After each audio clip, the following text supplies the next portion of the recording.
What's up? So first off, I wanted to say that I hope everybody is trying to stay home and stay safe and trying to flatten the curve. Especially for those that are out there, they're risking their lives, and those families that have been affected by COVID-19 and their, lives have completely changed. A lot of us are just sitting at home and we're just trying to figure out what to do with our lives, right? And our lives are basically the same though, besides the fact that we're not doing most of the stuff that we did outdoors, but we're still being able to enjoy our time with our families. But there are people out there, families out there, who have either lost their loved ones, who are at the brink of losing their loved ones, or they're affected and they are in pain and suffering because of this virus. So please keep that in mind, regardless of what you think this virus might be or what it's from or anything. Lives are at stake here. So do whatever you can to make that better, right?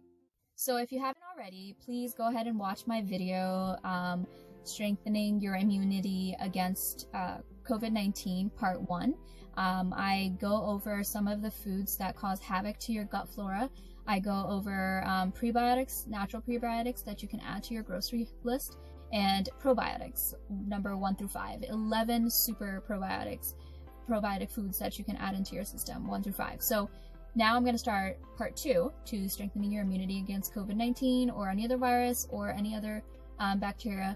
COVID-19 is not something that anyone has ever seen. It is very different than any other viral infection from what I am hearing.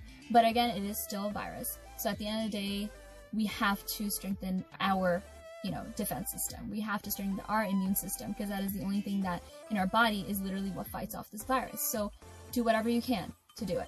Number 6 on the list of 11 super probiotic foods is tempeh. I don't know if I'm saying that right. I hope I'm saying it right, but you guys probably know what I'm talking about. It's kind of like the brother to tofu, but it has more protein in it. So a lot of people use it to build, especially if you're vegetarian or vegan, you probably use it to build more muscle. It's a soy-based fermented product from Indonesia.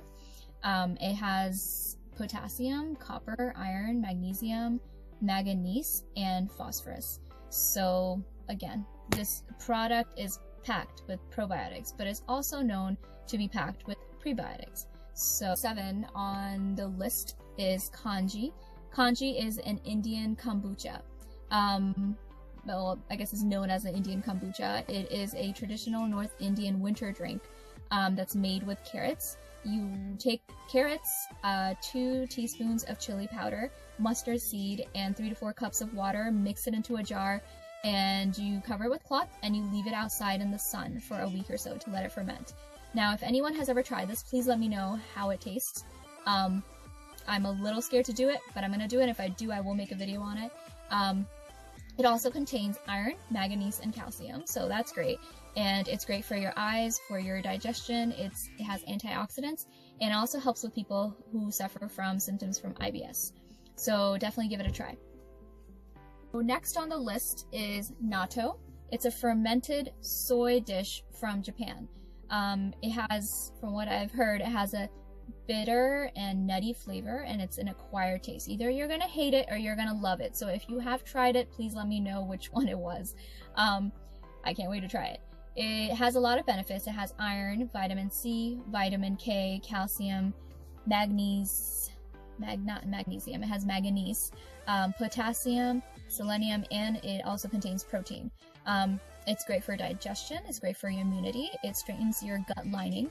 It has antioxidants, and it minimizes free radical damage. So number 9 on the list is kombucha. So kombucha, I think a lot of people are already familiar with, and they have already tried. I still personally haven't tried it. People say it has a very acquired taste as well. It has a sour taste to it, and that sourness actually comes from the symbiotic culture of bacteria and yeast that convert the sugar into ethanol and acetic acid. So acetic acid is basically where you're getting that very weird sour taste. It also contains folic acid. It has vitamin B12, vitamin B3, vitamin B1, vitamin B6, and vitamin B2. So it has a lot of vitamin Bs. It really does help strengthen your gut lining and strengthen your immunity.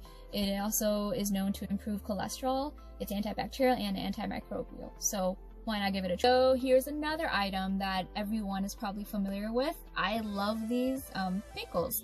So pickles are actually fermented cucumbers, right, with salt and water. They're left to ferment for a pretty long time, and they do it naturally with the lactic acid bacteria that is present, and that's what makes them sour, which I love. They are very, high in vitamin K, but they're also very high in sodium. So this is another one of those that you have to be very careful with if you have any pre-existing conditions where sodium might, exacerbate that condition. You should not eat pickles as your probiotic food. Another one is apple cider vinegar. Now, a lot of people, I've heard mixed things about apple cider vinegar, and if it is, does it contain probiotics or does it not? But looking at the process, it's made from apples, which are prebiotics as it is, and then you ferment them and they have probiotics. They become probiotics, and it's actually double fermented. So usually all the sugar that is in apples actually completely gets, converted into acetic acid. So, and acetic acid wards off any unwanted microorganisms that are in your body. So I think it has antifungal properties as well. So it is something that, I have been trying, but when you are purchasing apple cider vinegar, however, you need to keep in mind a couple of things. First off, you need to make sure that it's unpasteurized apple cider vinegar. If it's pasteurized, then the heat was used to kill, all the bacteria, and that includes the good bacteria that you actually want from the apple cider vinegar. So essentially it's useless if you're getting the ones that is pasteurized.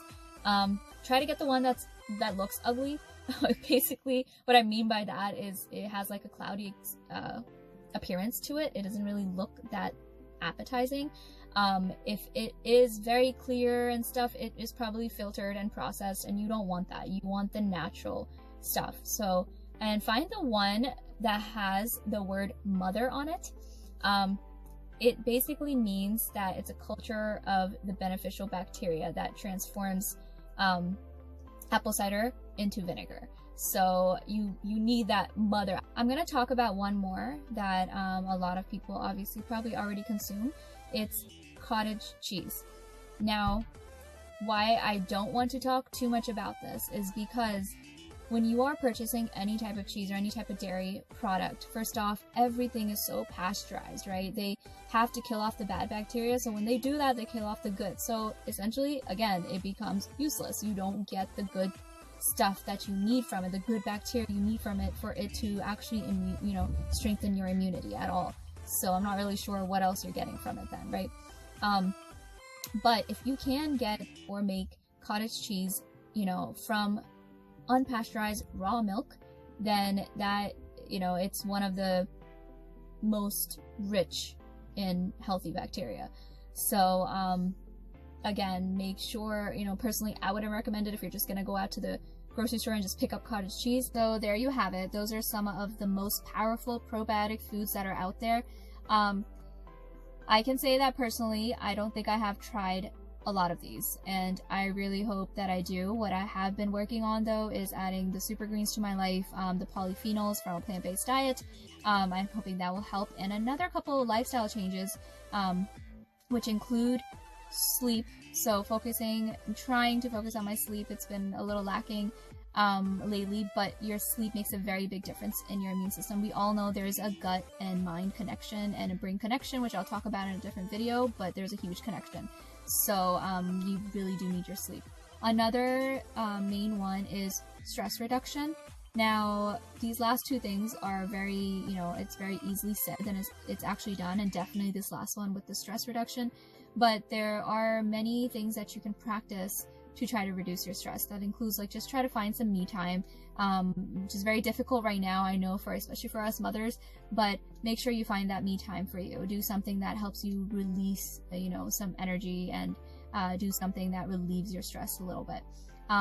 Exercising, of course, is a huge, huge, huge thing. We all already know that. So definitely make time for exercise, breathing exercises, yoga, meditation, going out on, walks, going out in nature, just sitting outside for a little bit, staring at the clouds. It's actually really, really soothing. So try to do some of those things as well. Those will actually really, really help strengthen your immunity. So if this video was beneficial for you in any way, please click subscribe. I think it's over here. I don't know. I don't really know how to do this, but I'll be making my next couple videos. I'm going to be talking about the omegas. I'm going to be talking about fiber intake, which is very important. And I'm going to also talk about my concept of one size does not fit all when it comes down to health. So love, heal, and take control. Once you start loving your body, that is when you can truly start the process of healing and reaching your optimal health. And the only way you can do that is by taking back control from these corporations, these big companies that are using really, really good advertising for bad products. Take back that control. Show them that, no, we don't need this. We don't need this in our body. We will read the ingredients and we will see. If we don't understand what it is, then we're not going to eat it. So the key rule is to make it very simple. Try to minimize products that come in a box or a bag or a package, and try to increase those products, which the main ingredient, it's the product itself, you know. So if you can live by that rule, or try to move towards it, even if you're eating some bad stuff here and there, you'll be okay. Focus on increasing and strengthening your gut lining and your gut health. When you do that, you're automatically increasing and strengthening your immunity. So with that said, peace out.